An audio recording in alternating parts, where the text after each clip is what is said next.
Ya, selamat pagi, Bapak Fendi yang saya hormati.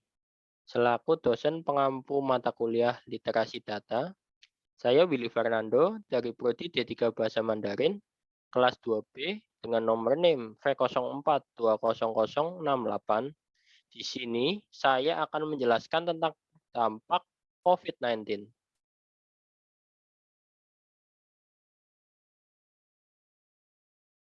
Materi yang akan saya bahas di sini yaitu ada pendahuluan, ada ulasan, dan ada juga kesimpulan.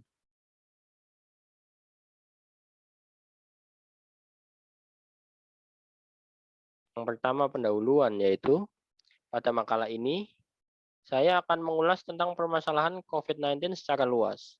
Tidak hanya di Indonesia saja, tapi juga di berbagai belahan dunia. Seperti yang kita ketahui, virus atau wabah COVID-19 merupakan wabah yang berasal dari Wuhan, China pada bulan Desember 2019. Sekarang telah menjadi pandemi yang menyerang secara global ke 213 negara di dunia. Cara yang tepat untuk menekan penularan di beberapa negara ini adalah dengan memperlakukan sistem lockdown. Lockdown adalah cara dengan menutup semua akses masuk dan keluar sepenuhnya pada suatu wilayah untuk mengendalikan penyebaran suatu virus, terutama yang saat ini terjadi penyebaran virus COVID-19. Hal ini terjadi karena physical distancing, yaitu cara awal pencegahan, sudah tidak efektif lagi. Tentunya, cara ini akan menimbulkan efek yang tidak biasa dari kehidupan sebelumnya, baik dari efek negatif maupun efek positif dari segi pendidikan, ekonomi, dan sosial.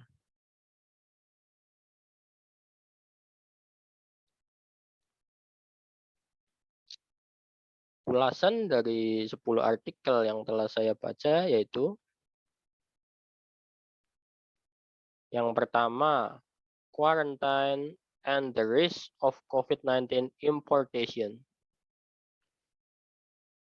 Karantina membantu melindungi masyarakat melalui pencegahan paparan dari orang yang sudah atau mungkin mempunyai penyakit menular, salah satunya yaitu COVID-19.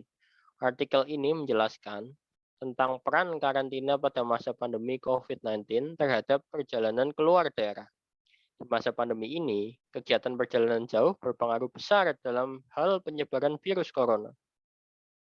Karantina yang dilakukan setelah perjalanan jauh keluar daerah dapat meminimalisir penyebaran COVID-19.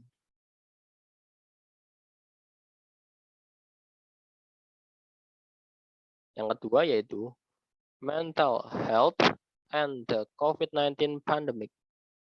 Artikel ini menjelaskan tentang munculnya pandemi COVID-19. Jika pandemi ini terus-menerus ada, diperkirakan akan banyak orang yang mengalami masalah kesehatan mental. Artikel ini bertujuan untuk memberikan tentang bagaimana COVID-19 dapat mempengaruhi kesehatan mental seseorang. Dengan adanya inovasi yang cepat serta pengembangan layanan yang tepat dapat mengatasi masalah kesehatan mental seseorang, serta dampak positif terhadap pemulihan kesehatan mental.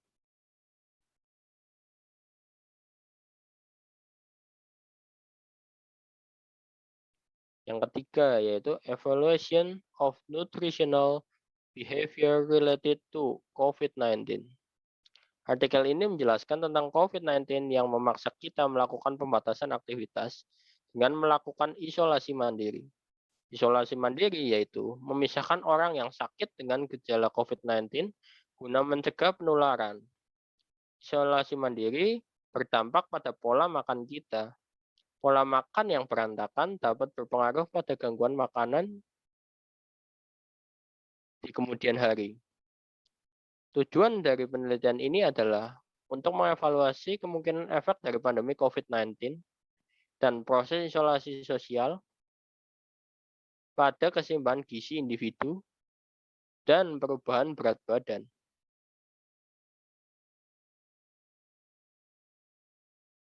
Yang keempat yaitu coronavirus disease COVID-19 challenge and opportunities. Artikel ini menjelaskan tentang coronavirus yang merupakan virus berbahaya yang dapat menyebabkan infeksi saluran pernafasan. COVID-19 ini juga dapat menyebabkan orang mengalami gangguan kecemasan akibat dampak dari virus COVID-19. Terlepas dari segala dampak negatif, di masa pandemi ini memberi kesempatan banyak orang untuk mengembangkan kemampuan diri dan melakukan kegiatan yang berdampak positif pula.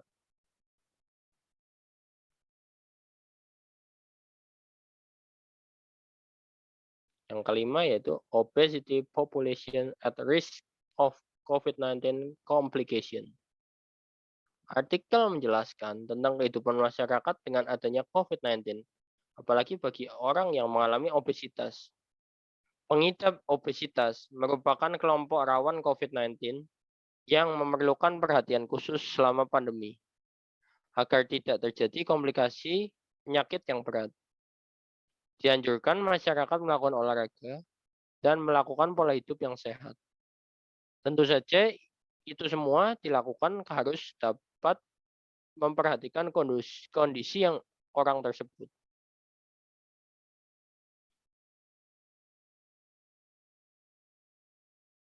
Yang keenam yaitu are COVID-19 survivor at increased risk of suicide. Seseorang yang menderita COVID-19 parah berada pada peningkatan risiko bunuh diri.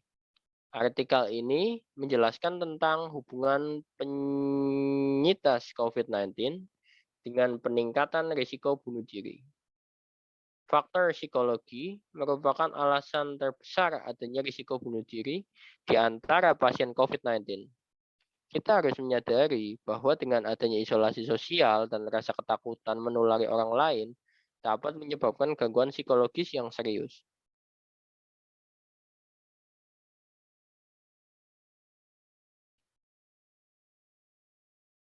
Yang ketujuh yaitu behavioral health and response of for COVID-19. Artikel ini menjelaskan tentang pandemi COVID-19 yang berdampak pada kesehatan mental seseorang.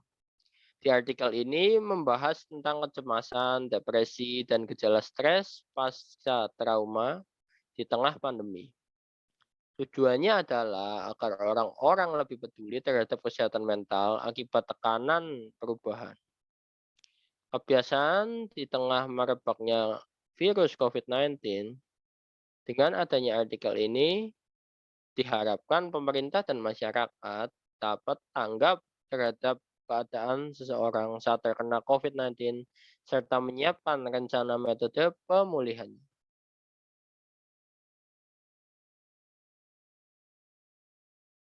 Yang ke-8 yaitu encouraging Indonesians to pray from home during the COVID-19 pandemic.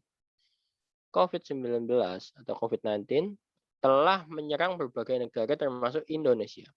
Di artikel ini menjelaskan tentang masyarakat Indonesia yang tetap mengunjungi tempat ibadah. Mereka tidak mau beribadah di rumah. Social distancing tidak dapat mengubah kebiasaan mereka untuk sementara waktu menahan diri beribadah di rumah. Masyarakat Indonesia seharusnya mau mematuhi peraturan social distancing, yaitu membatasi diri terhadap khalayak ramai. Salah satunya ya di tempat ibadah itu sendiri. Agar virus COVID-19 dapat diminimalisir dan tidak menyebar kemana-mana. Yang ke-9 yaitu Mortality and Survival of COVID-19. Artikel ini menjelaskan tentang penelitian yang bertujuan mengetahui faktor risiko kasus COVID-19 di negara bagian timur laut Brasil. Mereka meneliti faktor utama terkait kematian dan kelangsungan hidup penderita penyakit dari awal gejala sampai kematian. Sama seperti banyak negara yang memiliki angka kasus COVID-19 tinggi.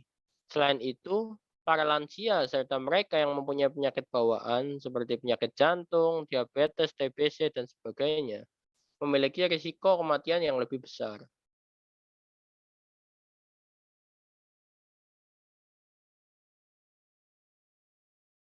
Yang ke-10 yaitu Solidarity in the Time of COVID-19. Artikel ini menjelaskan tentang bagaimana solidaritas melawan corona digerakkan pada 2 bulan pertama. Banyak orang di seluruh dunia bersatu melawan COVID-19 dengan mengerjakan social distancing dan mematuhi protokol kesehatan.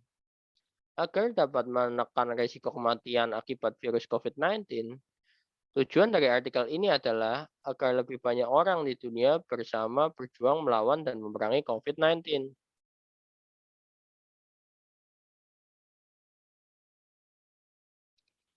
Dari sekian banyak ulasannya tadi, berikut ini kesimpulan yang saya ambil, yaitu dapat disimpulkan dari artikel tersebut.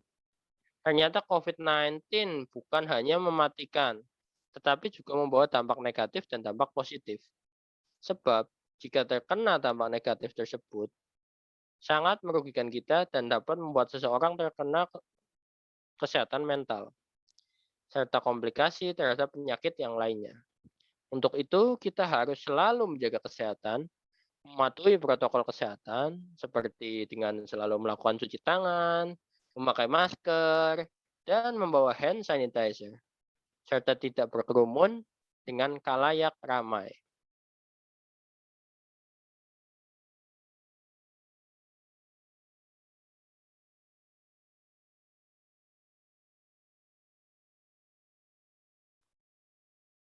Ya, sekian presentasi dari saya. Kurang lebihnya mohon maaf. Terima kasih, Bapak Fendi.